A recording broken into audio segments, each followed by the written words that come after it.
No real sports fan, whether it's basketball, football, or anything else, wants games to be rigged. They want the best player to prove they're the best player, not because somebody else threw the game, but the MVP themselves wants to know that they played a fair game and they won fair and square.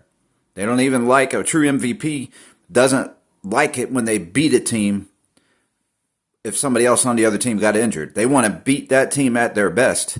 They feel better. I mean, they'll live with the win, I'm sure, but I know from experience you want to beat the team when they're at their best. You don't want to injure somebody. That person technically that really wants to be the MVP or wants to win and play at their best, and if they get MVP or some teammate of theirs gets MVP, they don't want to purposely injure somebody because they want them in the game. And that's different in boxing maybe, but you don't want an unfair injury.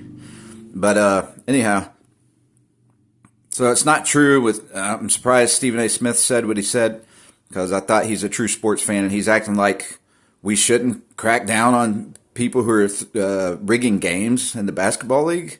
Nah, we don't. No real sports fan wants that. Doesn't matter. It's not about color. No real sports fan wants that. No real fair person wants that. No true and honest person wants that.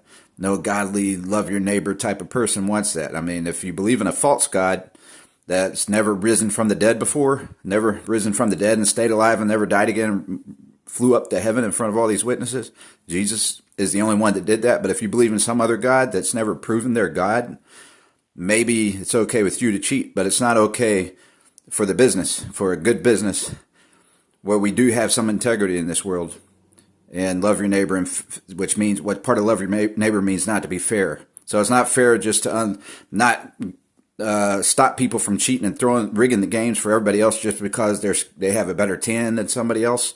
Look, that's no big deal. We don't care about somebody's tan. That's your stuff. That's your problem. That's your racist problem. It's not the people you call racist. It's not their problem. It's your problem. You're the one that sees race all the time. All right.